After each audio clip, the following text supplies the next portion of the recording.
Okay, so think about this for a second. A guy scams America out of hundreds of millions of dollars. He ends up serving just 22 months in a minimum security prison, and then, and this is the crazy part, he gets rich all over again by selling his own story back to us as a blockbuster movie. Yeah, let's dive into the unbelievable true story of Jordan Belfort, the real Wolf of Wall Street. You know, you really have to start with this quote from the man himself. It just cuts right to the heart of his whole defense, not just in a courtroom, but in the court of public opinion. This is a story that completely blurs the line between ambition and, well, outright fraud. And it really makes you wonder, where even is that line? So long before he was the wolf, before the yachts and all the chaos, Jordan Belfort was just a kid from Queens with this absolutely insatiable hunger for money. And he was already sharpening his skills in some, let's just say, pretty unexpected places. What's so telling when you look at this timeline is how it shows his singular focus from day one. I mean, at 16, he's not selling Italian ices for fun. He makes 20 grand in one summer. Then he gets into dental school and quits on the very first day because the dean basically says, hey, the golden age is over, the money's not here anymore. Even his failed meat business, which went bankrupt and left him with thousands of pounds of rotting meat, it taught him his true superpower. He could sell anything to anyone. The product itself, totally irrelevant. So Belfort eventually lands a job on Wall Street, but his legitimate career gets completely vaporized by the Black Monday crash of 1987. He was fired. Now, for most people, that would have been the end of the story. But for Belfort, this wasn't a setback, it was a revelation. He discovered a much, much shadier and infinitely more profitable corner of the financial universe. And this right here, this shows you exactly why he made the jump.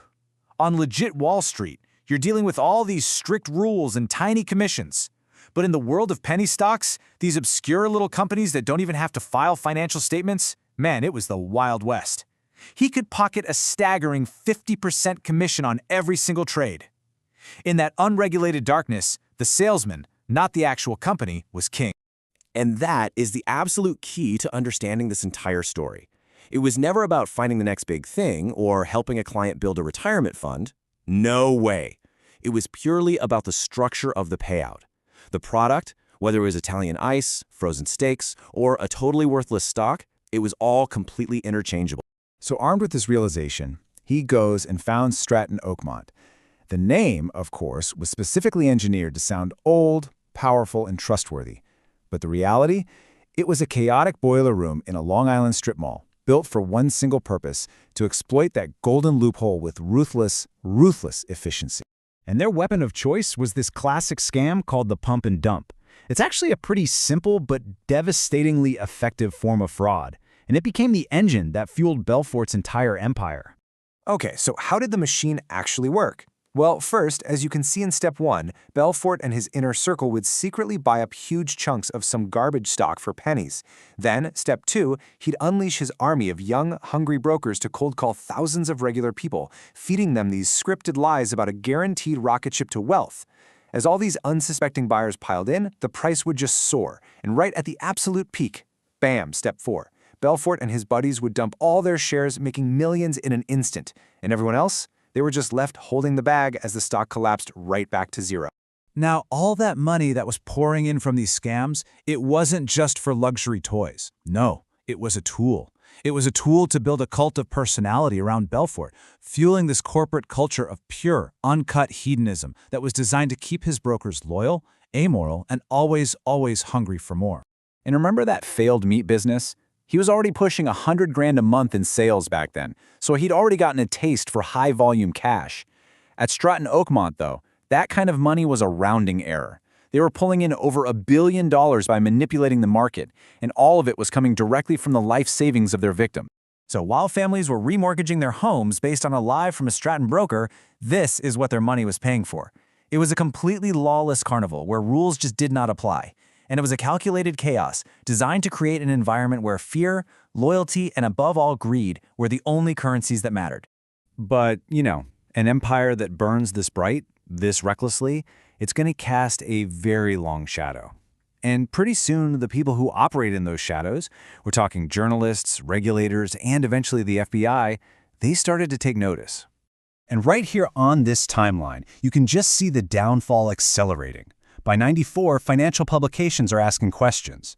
Then in 96, in a moment that just perfectly captures his arrogance, he drunkenly orders his yacht captain to sail into a Mediterranean storm, sinking his own 167-foot vessel. Just a few months later, the FBI raids his office, and by 1998, well, the game was up. And here is the perfect irony. The very tool he used to build his kingdom, the telephone, his instrument of persuasion, it became the instrument of his destruction. See, facing serious jail time, his own hand-picked killers started to flip on him, wearing wires and turning his greatest weapon right back on him. So, facing up to 30 years in prison, Belfort executed his final and maybe his most cynical sale ever. He sold out his friends, his partners, and his employees to the federal government, all in exchange for a lighter sentence. And what came next? Well, that was the most audacious chapter of his entire life.